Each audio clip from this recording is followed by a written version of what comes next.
Hey guys, welcome back to the channel. ಮೊದಲನೇದಾಗಿ ಇವತ್ತಿನ SmackDown ನ ಮೇನ್ ಇವೆಂಟ್ ಅಲ್ಲಿ ಏನಾಯ್ತು ಅಂತ ನಿಮ್ಮೆಲ್ಲರಿಗೂ ಕೂಡ ಗೊತ್ತೇ ಇರಬಹುದು. ನಮ್ಮ ರಾಕ್ ಅವರ ದರ್ಶನ ಕೂಡ ಇವತ್ತಿನ ಸ್ಮ್ಯಾಕ್ ಡೌನ್ ನ ಮೇನ್ ಇವೆಂಟ್ ಅಲ್ಲಿ ನಮಗೆ ನೋಡೋದಕ್ಕೆ ಸಿಗುತ್ತೆ. ನಮ್ಮ ರಾಕ್ ಅವರು ಫೈನಲ್ ಆಗಿ ಕೋಡಿ ರೋಡ್ಸ್ ಅವರಿಗೆ ಗಿಫ್ಟ್ ಗಳನ್ನ ಕೊಡೋದಕ್ಕೆ ಶುರು ಮಾಡಿ, ಕೋಡಿ ರೋಡ್ಸ್ ನಾಳೆ ನಾನು ಎಲಿಮಿನೇಷನ್ ಚೇಂಬರ್ ಗೆ ಬರ್ತಾ ಇದ್ದೀನಿ, ನನಗೆ ಗೊತ್ತು ನೀನು ಒಳ್ಳೆ ಡಿಸಿಷನ್ ತಗೋತೀಯಾ ಅಂತ ನಮ್ಮ ರಾಕ್ ಅವರು ಕೋಡಿ ರೋಡ್ಸ್ ಅವರಿಗೆ ಹೇಳಿದ್ದಾರೆ. ಇನ್ನು ನಮ್ಮ ಕೋಡಿ ರೋಡ್ಸ್ ಅವರು ಯಾವ ಡಿಸಿಷನ್ ನ ತಗೋತಾರೆ ಅಂತ ನಾವು ನಾಳೆ ಎಲಿಮಿನೇಷನ್ ಚೇಂಬರ್ ತನಕ ಕಾದ್ ನೋಡಬೇಕು. ಈಗ ಸ್ಮ್ಯಾಕ್ ಡೌನ್ ಮುಗಿದ ಮೇಲೆ ನಮ್ಮ ಸೋಲೋ ಸಿಕ್ಕೋ ಅವರು ಬಂದು ಕೋಡಿ ರೋಡ್ಸ್ ಅವರ ಮೇಲೆ ಅಟ್ಯಾಕ್ ಮಾಡ್ತಾ ಇದ್ದಾರೆ. ನೀವು ಇಲ್ಲಿ ನೋಡ್ತಾ ಇರಬಹುದು, ಆ ಫೇರ್ ಅಲ್ಲಿ ನಮ್ಮ ಸೋಲೋ ಸಿಕ್ಕೋ ಅವರು ಬಂದು ಕೋಡಿ ರೋಡ್ಸ್ ಅವರ ಮೇಲೆ ಬ್ರೂಟಲ್ ಆಗಿ ಅಟ್ಯಾಕ್ ಮಾಡ್ತಾ ಇರ್ತಾರೆ. ಬಟ್ ನಮ್ಮ ಕೋಡಿ ರೋಡ್ಸ್ ಅವರು ಎಂಡಿಂಗ್ ಮೂಮೆಂಟ್ ಅಲ್ಲಿ ಕಮ್ ಬ್ಯಾಕ್ ಮಾಡಿ ಸೋಲೋ ಸಿಕ್ಕೋ ಅವರಿಗೆ ಒಂದು ಕ್ರಾಸ್ ರೋಡ್ ನ ಕನೆಕ್ಟ್ ಮಾಡಿದ್ದಾರೆ ಅಂತಾನೆ ಹೇಳ್ಬಹುದು. ಸ್ಮ್ಯಾಕ್ ಡೌನ್ ಮುಗಿದ ಮೇಲೆ ಈ ಒಂದು ವಿಚಾರ, ಈ ಒಂದು ಆಂಗಲ್ ನಮಗೆ ನೋಡೋದಕ್ಕೆ ಸಿಗುತ್ತೆ. ಐ ಥಿಂಕ್ ಅಲ್ಲಿನ ಜನಗಳಿಗೆ ಎಂಟರ್ಟೈನ್ ಮಾಡೋದಕ್ಕೆ ಡಬ್ಲ್ಯೂ ಅವರು ಈ ಒಂದು ಆಂಗಲ್ ನ ಸ್ಮ್ಯಾಕ್ ಡೌನ್ ಮುಗಿದ ಮೇಲೆ ತೋರಿಸಿದ್ದಾರೆ. ಅಂಡ್ ಇನ್ನ ಒಂದು ವಿಚಾರ ಇವತ್ತಿನ ಸ್ಮ್ಯಾಕ್ ಡೌನ್ ನಲ್ಲಿ ನಮಗೆ ಕನ್ಫರ್ಮ್ ಆಗಿದ್ದೇನಪ್ಪಾ ಅಂದ್ರೆ, ನಮ್ಮ ರಾಕ್ ಅವರ ಆಫರ್ ನೇನಾದ್ರೂ ನಮ್ಮ ಕೋಡಿ ರೋಡ್ಸ್ ಅವರು ಅಕ್ಸೆಪ್ಟ್ ಮಾಡ್ಕೊಳ್ಳಿಲ್ಲ ಅಂದ್ರೆ ಆ ಒಂದು ಆಫರ್ ನ ನಮ್ಮ ರಾಕ್ ಅವರು ಬೇರೊಬ್ಬರಿಗೆ ಕೊಡ್ತಾರೆ ಅಂತ ಇವತ್ತು ಇದನ್ನ ನಮ್ಮ ಮಿಸ್ ಅವರು ಕೂಡ ಕನ್ಫರ್ಮ್ ಮಾಡಿದ್ದಾರೆ. ಅಂಡ್ ನಮ್ಮ ರಾಕ್ ಅವರು ಕೂಡ ತನ್ನ ಇನ್ಸ್ಟಾಗ್ರಾಮ್ ಪೋಸ್ಟ್ ಕೆಳಗಡೆ ಕನ್ಫರ್ಮ್ ಮಾಡಿದ್ರು, ನಾಳೆ ಎಲಿಮಿನೇಷನ್ ಚೇಂಬರ್ ಅಲ್ಲಿ ನಾನು ಯಾರ್ದಾದ್ರೂ ಒಬ್ರು ಆತ್ಮನ ತಗೋತೀನಿ, ಅಂದ್ರೆ ನಾನು ಯಾರನ್ನಾದ್ರೂ ಒಬ್ರು ನನ್ನ ಕೆಳಗಡೆ ಬರುವಂಗೆ ಮಾಡ್ತೀನಿ ಅಂತ.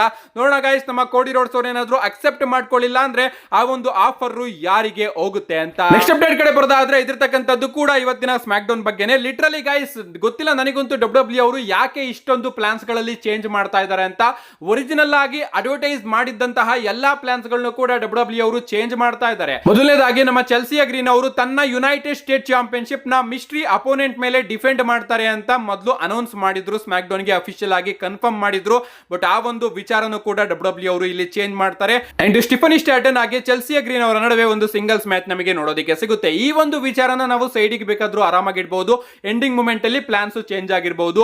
ಮಿಸ್ಟ್ರಿ ಅಪೋನೆಂಟ್ ಬರ್ದಲೇನೆ ಈ ಒಂದು ಆಂಗಲ್ ನ ಡಬ್ಲ್ಯೂ ಅವರು ತೋರಿಸಿದ್ದಾರೆ ಅಂತ ನಾವು ಅನ್ಕೊಂಡ್ರೆ, ಶಿನ್ಸ್ಗೆ ನಾಕಮುರಾ ಹಾಗೆ ಎಲೆನೈಟ್ ಅವರ ನಡುವೆ ಯುನೈಟೆಡ್ ಸ್ಟೇಟ್ ಚಾಂಪಿಯನ್ಶಿಪ್ ಗೆ ಡಬ್ಲ್ಯೂ ಅವರು ಒಂದು ಸಿಂಗಲ್ಸ್ ಮ್ಯಾಚ್ ನ ಅಫಿಷಿಯಲ್ ಆಗಿ ಕನ್ಫರ್ಮ್ ಮಾಡಿರ್ತಾರೆ ಇವತ್ತಿನ ಸ್ಮ್ಯಾಕ್ ಡೌನ್ ನಲ್ಲಿ. ಬಟ್ ಇವತ್ತಿನ ಸ್ಮ್ಯಾಕ್ ಡೌನ್ ನ ಟೈಮ್ ನ ಫಿಲ್ ಮಾಡೋದಕ್ಕೋಸ್ಕರ ಡಬ್ಲ್ಯೂ ಅವರು ಆ ಒಂದು ಮ್ಯಾಚ್ ನ ಪ್ಲಾನ್ ಮಾಡಿ ಮತ್ತೊಮ್ಮೆ ಹೊಸದಾಗಿ ಶಿನ್ಸ್ಗೆ ನಾಕಮುರಾ ಅವರ ಯುನೈಟೆಡ್ ಸ್ಟೇಟ್ ಚಾಂಪಿಯನ್ಶಿಪ್ ಗೆ ನಂಬರ್ 1 ಕಂಟೆಂಡರ್ ಟೂರ್ನಮೆಂಟ್ ನ ಇಡ್ತಾರೆ. ಲಿಟರಲಿ ಎಕ್ಸ್ಟ್ರಾ 4 ಮ್ಯಾಚ್ ನ ಇವತ್ತಿನ ಸ್ಮ್ಯಾಕ್ ಡೌನ್ ನಲ್ಲಿ ಡಬ್ಲ್ಯೂ ಅವರು ಆಡ್ ಮಾಡಿದ್ದಾರೆ. ಅದರಲ್ಲೂ ಕೂಡ ಯಾರಾದ್ರೂ ಹೊಸ ನಂಬರ್ 1 ಕಂಟೆಂಡರ್ ಆಗಿ ಬಂದಿದ್ರೆ ಓಕೆ ಗುರು, ಪ್ಲಾನ್ಸ್ ಗಳನ್ನ ಚೇಂಜ್ ಮಾಡಿದ್ದಾರೆ ಅನ್ಕೋಬಹುದಾಗಿತ್ತು. ಬಟ್ ಅದರಲ್ಲೂ ಕೂಡ ನಮ್ಮ ಎಲೆನೈಟ್ ಅವ್ರನ್ನೇ ವಿನ್ ಮಾಡಿಸಿ, ಎಲೆನೈಟ್ ಅವರೇ ಈಗಲೂ ಕೂಡ ನಂಬರ್ 1 ಕಂಟೆಂಡರ್ ಆಗಿದ್ದಾರೆ. ಅಂಡ್ ಅವರು ಶಿನ್ಸ್ಗೆ ನಾಕಮುರಾ ಅವ್ರನ್ನೇ ಫೇಸ್ ಮಾಡ್ತಾರೆ. ಲಿಟರಲಿ ಇದೆಷ್ಟು ಬುಲ್ಶಿಟ್ ಅಲ್ವಾ. ನೀವು ಸುಮ್ಮನೆ 3 ಗಂಟೆ ಸ್ಮ್ಯಾಕ್ ಡೌನ್ ನ ಎಳ್ಕೊಂಡು ಹೋಗ್ಬೇಕು, 3 ಗಂಟೆ ಸ್ಮ್ಯಾಕ್ ಡೌನ್ ನ ಬುಕ್ ಮಾಡೋದಕ್ಕೆ ನಮ್ಮ ಹತ್ರ ಏನು ವಿಚಾರ ಇಲ್ಲ ಅಂತ ರ್ಯಾಂಡಮ್ ಆಗಿ ಈಗಾಗಲೇ ನಂಬರ್ 1 ಕಂಟೆಂಡರ್ ಆಗಿರ್ತಕ್ಕಂತಹ ಎಲೆನೈಟ್ ಅವ್ರನ್ನ ಇನ್ನೊಮ್ಮೆ ನೀನು ಹೋಗಿ ನಂಬರ್ 1 ಕಂಟೆಂಡರ್ ಮ್ಯಾಚ್ ಅಲ್ಲಿ ಕಂಪೀಟ್ ಮಾಡಿ ಮತ್ತೊಮ್ಮೆ ನಂಬರ್ 1 ಕಂಟೆಂಡರ್ ಆಗುವಂತ ಕಳಿಸಿದ್ದಾರೆ. ನಿಜವಾಗ್ಲೂ ಈ ಒಂದು ವಿಚಾರ ನನಗಂತೂ ಸಿಕ್ಕಾಪಟ್ಟೆ ಇಷ್ಟ ಆಗ್ತಾ ಇಲ್ಲ, ಸಿಕ್ಕಾಪಟ್ಟೆ ಕೋಪ ಬರ್ತಾ ಇದೆ ಡಬ್ಲ್ಯೂ ನ ಮೇಲೆ. ಒಂದು ಸ್ಟೋರಿನ ನೀವು ಲೆಗ್ಯುಲರ್ ಆಗಿ ಕರ್ಕೊಂಡು ಹೋಗ್ತಾ ಇದ್ದೀರಾ ಅಂದ್ರೆ ಅದರ ಎಂಡಿಂಗ್ ನ ನೀವು ತೋರಿಸ್ತಾ ಇಲ್ಲ, ಸುಮ್ನೆ ಯಾವ್ದಾವ್ದೋ ಮ್ಯಾಚ್ ನ ಇಡ್ತಾ ಇದ್ದೀರಾ. ಅಫ್ಕೋರ್ಸ್ ಮ್ಯಾಚಸ್ ಗಳು ಚೆನ್ನಾಗಿತ್ತು, ಬಟ್ ಈ ಮ್ಯಾಚ್ ಯಾವ್ದಕ್ಕಾದ್ರೂ ಆಯ್ತು ಗುರು. ನಮ್ಮ ಎಲೆನೈಟ್ ಅವರು ಆಗ್ಲೇ ನಂಬರ್ 1 ಕಂಟೆಂಡರ್ ನ ಗೆದ್ದಿದ್ರು, ಸುಮ್ನೆ ಮ್ಯಾಚ್ ಅಲ್ಲಿ ಗೆಲ್ಸ್ಬಿಟ್ಟು ಅವ್ರನ್ನೇ ಮತ್ತೊಮ್ಮೆ ಗೆಲ್ಸಿದ್ರೆ ಏನ್ ಉಪಯೋಗ? ಇದು ಮ್ಯಾಚ್ ನ ಏನಕ್ಕಾದ್ರೂ ಮಾಡಿದ್ರಿ ನೀವು? ನನಗಂತೂ ಅರ್ಥ ಆಗ್ಲಿಲ್ಲ ಗೈಸ್. ಅಂಡ್ ಈ ಒಂದು ವಿಚಾರ ಅಂತೂ ನನಗಂತೂ ಸಿಕ್ಕಾಪಟ್ಟೆ ಕೋಪ ಬರ್ತಾ ಇದೆ ಇನ್ನೂ ಕೂಡ ಇದ್ರ ಮೇಲೆ. ನೆಕ್ಸ್ಟ್ ಅಪ್ಡೇಟ್ ಕಡೆ ಬರೋದಾದ್ರೆ ಇದಿರ್ತಕ್ಕಂಥದ್ದು TKO ಹಾಗೆ ಆಸ್ಟ್ರೇಲಿಯನ್ ಗವರ್ನಮೆಂಟ್ ಬಗ್ಗೆ. TKO ಹಾಗೆ ಆಸ್ಟ್ರೇಲಿಯಾದವರು ಒಂದು ಹೊಸ ಡೀಲ್ ನ ಸೈನ್ ಮಾಡ್ಕೊಂಡಿದ್ದಾರೆ.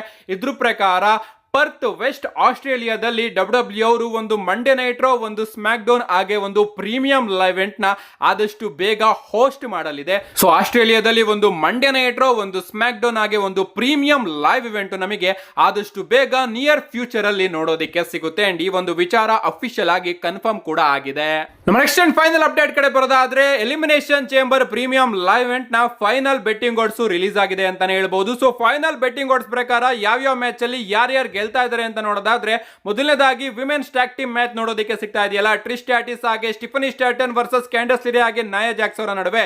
ಈ ಒಂದು ಮ್ಯಾಚ್ ಅಲ್ಲಿ ಬೆಟ್ಟಿಂಗ್ ಓಡ್ಸ್ ಪ್ರಕಾರ ನಮ್ಮ ಟ್ರಿಶ್ ಸ್ಟ್ರಾಟಸ್ ಹಾಗೆ ಸ್ಟಿಫನಿ ಸ್ಟ್ಯಾಟನ್ ಅವರು ವಿನ್ ಆಗ್ತಾರಂತೆ. ಇದಾದ್ಮೇಲೆ ನಮಗೆ ಸ್ಯಾಮಿ ಝೈನ್ ಹಾಗೆ ಕೆವಿನ್ ಓವೆನ್ಸ್ ಅವರ ನಡುವೆ ಒಂದು ಅನ್ಸ್ಯಾಂಕ್ಷನ್ಡ್ ಮ್ಯಾಚ್ ನೋಡೋದಕ್ಕೆ ಸಿಗ್ತಾ ಇದೆಯಲ್ಲ, ಈ ಒಂದು ಮ್ಯಾಚ್ ಅಲ್ಲಿ ಬೆಟ್ಟಿಂಗ್ ಓಡ್ಸ್ ಪ್ರಕಾರ ನಮ್ಮ ಕೆವಿನ್ ಓವೆನ್ಸ್ ಅವರು ವಿನ್ ಆಗ್ತಾರಂತೆ. ಇದಾದ್ಮೇಲೆ ನಮಗೆ ವಿಮೆನ್ಸ್ ಎಲಿಮಿನೇಷನ್ ಚೇಂಬರ್ ಮ್ಯಾಚ್ ನೋಡೋದಕ್ಕೆ ಸಿಗ್ತಾ ಇದೆಯಲ್ಲ, Bianca Blair, live Morgan, Naomi, ರಾಕ್ಸಿನ್ ಪ್ರೀಸ್, ಬೇಲಿ ಹಾಗೆ ಅಲೆಕ್ಸಾ ಬ್ಲಿಸ್ ಅವರ ನಡುವೆ ಈ ಒಂದು ಮ್ಯಾಚ್ ಅಲ್ಲಿ ಬೆಟ್ಟಿಂಗ್ ಓಡ್ಸ್ ಪ್ರಕಾರ ನಮ್ಮ ಬಿಯಾಂಕಾ ಬ್ಲೇರ್ ಅವರು ಕ್ಲಿಯರ್ ಫೇವರೇಟ್ ಆಗಿದ್ದಾರೆ, ಈ ಒಂದು ಮ್ಯಾಚ್ ನ ಅವರು ಗೆಲ್ತಾರೆ ಅಂತ. ಇದಾದ್ಮೇಲೆ ನಮಗೆ ರಾಕ್ ಹಾಗೆ ಕೋಡಿ ರೋಡ್ಸ್ ಅವರ ನಡುವೆ ಒಂದು ಸೆಗ್ಮೆಂಟ್ ನೋಡೋದಕ್ಕೆ ಸಿಗ್ತಾ ಇದೆಯಲ್ಲ, ರಾಕ್ ಅವರ ಆಫರ್ ನ ಕೋಡಿ ರೋಡ್ಸ್ ಅವರು ಅಕ್ಸೆಪ್ಟ್ ಮಾಡ್ಕೋತಾರೋ ಅಥವಾ ರಿಜೆಕ್ಟ್ ಮಾಡ್ಕೋತಾರೋ ಅಂತ.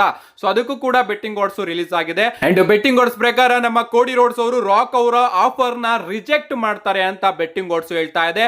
ಇನ್ನ ಮೆನ್ಸ್ ಎಲಿಮಿನೇಷನ್ ಚೇಂಬರ್ ಮ್ಯಾಚ್ ಬಗ್ಗೆ ಮಾತಾಡೋದಾದ್ರೆ ಬೆಟ್ಟಿಂಗ್ ಓಡ್ಸ್ ಇಲ್ಲಿ ಚೇಂಜ್ ಆಗಿಲ್ಲ ಗೈಸ್. ನಮ್ಮ Drew McIntyre, John Cena, Damien Priest, CM Punk, Logan Paul ಹಾಗೆ ಸೆತ್ ರೋಲೆನ್ಸ್ ಅವರ ನಡುವೆ ನಡೀತಿರ್ತಕ್ಕಂತಹ ಮೆನ್ಸ್ ಎಲಿಮಿನೇಷನ್ ಚೇಂಬರ್ ಮ್ಯಾಚ್ ಅಲ್ಲಿ ಇನ್ನೂ ಕೂಡ ಬೆಟ್ಟಿಂಗ್ ಓಡ್ಸ್ ನಮ್ಮ ಜಾನ್ ಸಿನಾ ಅವ್ರನ್ನೇ ಫೇವರೇಟ್ ಮಾಡ್ತಾ ಇದೆ. ಅಂಡ್ ಎರಡನೇ ಸ್ಥಾನದಲ್ಲಿ ಇಲ್ಲಿ ನಮ್ಮ ಡ್ರೂ ಮ್ಯಾಕೆಂಟೈರ್ ಅವರು ಇದ್ದಾರೆ. ಬಟ್ ಈ ಒಂದು ಮ್ಯಾಚ್ ನ ಒಂದು ಸ್ಪಾಯ್ಲರ್ ಕಡೆ ಮಾತಾಡೋದಾದ್ರೆ ಇಂಟರ್ನೆಟ್ ಅಲ್ಲಿ ಸಿಕ್ಕಾಪಟ್ಟೆ ರಿಸಲ್ಟ್ ಸ್ಪಾಯ್ಲ್ ಆಗಿದೆ ಅಂತಾನೆ ಹೇಳ್ಬಹುದು. ಅಪ್ಡೇಟ್ ಗಳು ಬರ್ತಿರೋ ಪ್ರಕಾರ ಈ ಬಾರಿಯ ಮೆನ್ಸ್ ಎಲಿಮಿನೇಷನ್ ಚೇಂಬರ್ ಮ್ಯಾಚ್ ನ 100% ನಮ್ಮ ಡ್ರೂ ಮ್ಯಾಕೆಂಟೈರ್ ಅವರೇ ಗೆಲ್ತಾರೆ. ಇದೇ ಎಲಿಮಿನೇಷನ್ ಚೇಂಬರ್ ನ ಸ್ಪಾಯ್ಲರ್ ಅಂತ ಅಪ್ಡೇಟ್ ಗಳು ಬರ್ತಾ ಇದೆ. ಗೆಲ್ತಾರೋ ಬಿಡ್ತಾರೋ ಅದು ಸೆಕೆಂಡ್ರಿ, ಬಟ್ ನಿಮ್ಮ ಪ್ರೆಡಿಕ್ಷನ್ ಏನು, ನಿಮ್ಮ ಪ್ರೆಡಿಕ್ಷನ್ ನ ತಿಳಿಸಿ. ನಾನು ನನ್ನ ಪ್ರೆಡಿಕ್ಷನ್ ಕೂಡ ತಿಳಿಸಿದ್ದೀನಿ. ಅಂಡ್ ಎಲಿಮಿನೇಷನ್ ಚೇಂಬರ್ ಮುಗಿದ್ಮೇಲೆ ನಾನು ವಿನ್ನರ್ಸ್ ಕೂಡ ಅನೌನ್ಸ್ ಮಾಡ್ತೀನಿ, ಯಾರು ಗಿವ್ ಅವೇ ಅಲ್ಲಿ ವಿನ್ ಆಗಿದ್ದಾರೆ ಅಂತ. ಸೊ ನಾಳೆ ಬೆಳಿಗ್ಗೆ 5:00 ಯಾರು ಕೂಡ ಮಿಸ್ ಮಾಡ್ಕೋಬೇಡಿ. ಎಲಿಮಿನೇಷನ್ ಚೇಂಬರ್ ನಿಮ್ಮ ಟಿವಿಯಲ್ಲಿ ನೋಡೋದಕ್ಕೆ ಸಿಗುತ್ತೆ. ಟಿವಿಯಲ್ಲಿ ಯಾರ್ಯಾರು ನೋಡೋದಕ್ಕೆ ಆಗೋದಿಲ್ವೋ ಅವರೆಲ್ಲರಿಗೂ ಕೂಡ ನಾನು ಈ ಒಂದು ವಿಡಿಯೋ ಕೆಳಗಡೆ ಒಂದು ಲಿಂಕ್ ನ ಪ್ರೊವೈಡ್ ಮಾಡ್ತೀನಿ. ಆ ಒಂದು ಲಿಂಕ್ ನ ಯೂಸ್ ಮಾಡಿಕೊಂಡು ಆರಾಮಾಗಿ ನೀವು ನಿಮ್ಮ ಫೋನ್ ಅಲ್ಲಿ ಫ್ರೀ ಆಗಿ ಎಲಿಮಿನೇಷನ್ ಚೇಂಬರ್ ನ ನೋಡಬಹುದು. See you guys in my next video.